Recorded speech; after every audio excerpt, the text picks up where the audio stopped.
Hello guys, hope you are doing well. Welcome back to another videos. तो आज की इस वीडियो में हम बात करने वाले हैं टैक्स टर्म्स के बारे में।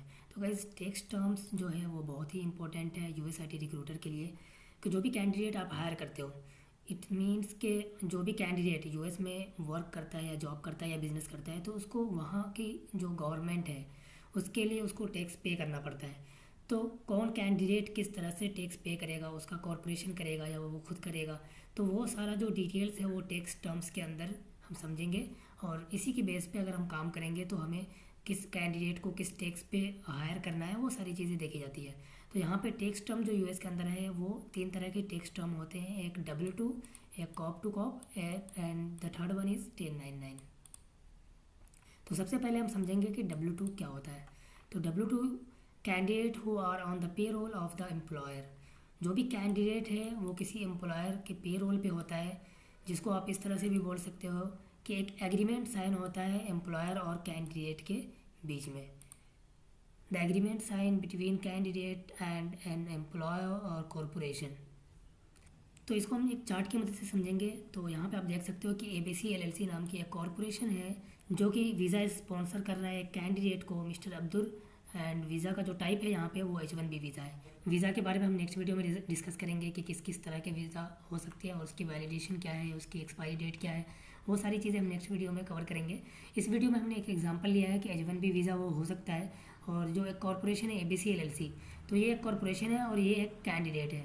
ये जो एक कॉरपोरेशन है और ये एक कैंडिडेट है और इसने इसको वीज़ा स्पॉन्सर किया है, तो इन दोनों के बीच में जो एक एग्रीमेंट साइन होगा तो उस एग्रीमेंट को यहाँ पे हम W2 बोल सकते हैं। और इस कैंडिडेट का, मिस्टर अब्दुल का, जो भी टैक्स होगा वो एबीसी एलएलसी कंपनी टैक्स पे करेगी डायरेक्ट यूएस गवर्नमेंट को, यहाँ से इस कैंडिडेट का। ऑलराइट, तो आई होप कि W2 आपको समझ में आ गया होगा। अब बात कर लेते हैं कॉप टू कॉप के बारे में। तो कॉप टू कॉप को कॉरपोरेशन टू कॉरपोरेशन भी बोला जाता है और C2C भी बोला जाता है। तो इसका जो डेफिनेशन है, this is totally contract job opportunity. It means our candidate who is basically our employee. जो भी कैंडिडेट है वो हमारा एम्प्लॉय है। He is in our payroll और ऑन आवर W2। उसको ये भी आप बोल सकते हो कि वो हमारे पे रोल पे है या हमारे W2 पे है, जो कि आपने W2 वाले में समझा है कि एक कैंडिडेट है जिसका एक एम्प्लॉयर होता है, उसको आप पेरोल भी बोल सकते हो कि वो हमारे पेरोल पे है या वो हमारे W2 पे है। जिस तरह से आपने समझा था कि एबीसी एलएलसी एक कॉरपोरेशन है और उसके पेरोल पे एक मिस्टर अब्दुल एक कैंडिडेट है। ऑलराइट, तो यहाँ पे बेसिकली एक कैंडिडेट है मिस्टर अब्दुल जो कि पेरोल पे है हमारे एबीसी एलएलसी के। अब वो काम करेगा किसके लिए? Will work through the vendors. Vendors के थ्रू वो काम करेगा किसी भी एंड क्लाइंट के लिए।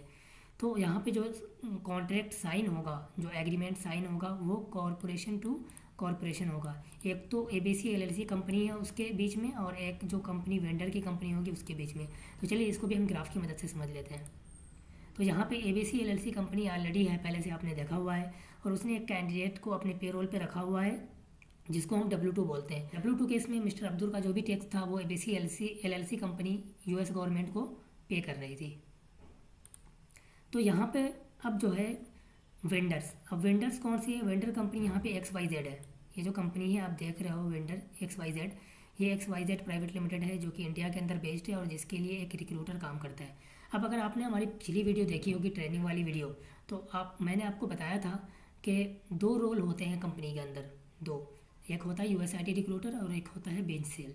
तो बेंच सेल्स के पास हमने बताया था कि उसके पास कैंडिडेट्स होते हैं जिसको मार्केट करना होता है और उन्हें जॉब दिलानी होती है। तो वो जो बेंच सेल्स वाली जो भी रिक्रूटर है वो एबीसी एलएलसी कंपनी के लिए काम करते हैं। ये जो एबीसी एलएलसी कंपनी है यहाँ पे आप देख रहे हो, इसके लिए बेंच सेल्स रिक्रूटर काम करते हैं। और रेट है मिस्टर अब्दुल, इसको वो मार्केट करेंगे और इनको वो जॉब दिलाने का काम करेंगे। अब यहाँ पे XYZ प्राइवेट लिमिटेड जो कि एक वेंडर कंपनी है और इसके लिए एक USIT रिक्रूटर काम करेगा। जो भी USIT रिक्रूटर एक होगा वो काम करेगा XYZ प्राइवेट लिमिटेड कंपनी के लिए। ऑलराइट, तो अब XYZ प्राइवेट लिमिटेड कंपनी के लिए जो रिक्रूटर काम करेगा उसके पास जॉब रोल आती है, इसके पास है ये जो विप्रो लिमिटेड कंपनी है जिनका टाई अप है गूगल INC के लिए। ऑलराइट, वो सारी कंपनीज़ को वो रोल भेजते हैं। तो गाइस W2 केस में एबीसी एलएलसी कंपनी टैक्स पे कर रही थी मिस्टर अब्दुल का। और यहाँ पे आप C2C बेस में क्या होता है कि मिस्टर अब्दुल जो एक कैंडिडेट है वो काम करेगा किसी अदर एंड क्लाइंट के लिए।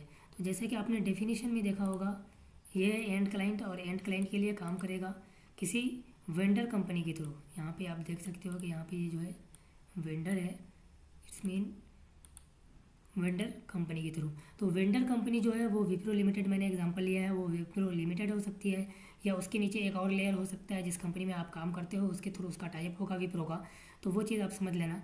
तो एंड क्लाइंट यहाँ पे गूगल है। गूगल एक कंपनी है जो अमेरिकन बेस्ड कंपनी है, यूएस के अंदर ही, और यूएस में इस कंपनी को एक सॉफ्टवेयर इंजीनियर चाहिए जो कि मिस्टर अब्दुल सॉफ्टवेयर इंजीनियर है।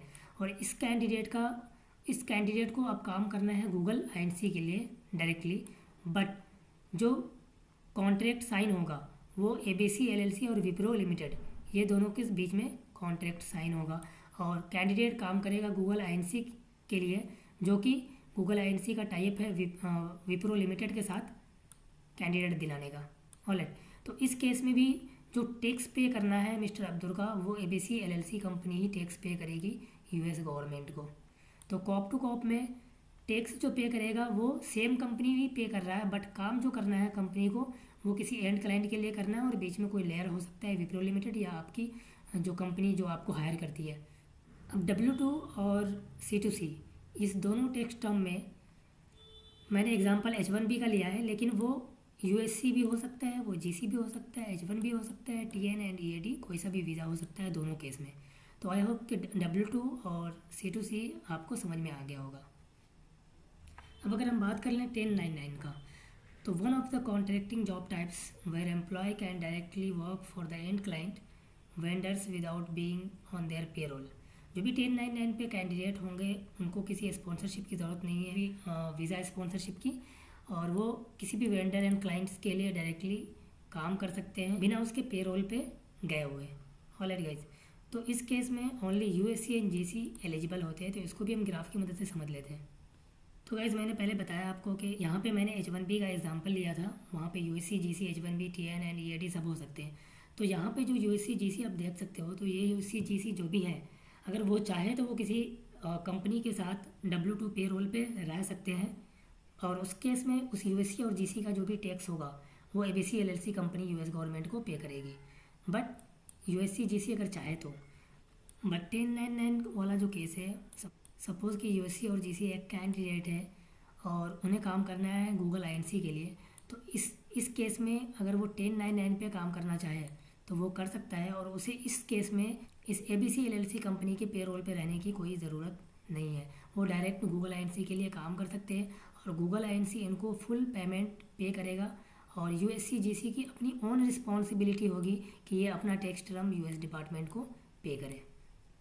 तो कुल मिला के यही टैक्स टर्म का टोटल फंडा है। एक बार अभी भी अगर आपके माइंड में कोई डाउट या क्वेश्चन है तो कमेंट बॉक्स में लिखें, मैं उसका जवाब आपको वहीं पे दे दूंगा। और अगर आपने ये वाली वीडियो नहीं देखी है फर्स्ट वाली, तो उसको ज़रूर देख लें, और चैनल को सब्सक्राइब कर दें, वीडियो को लाइक कर दें और शेयर कर दें अपने दोस्तों के साथ। Thank you.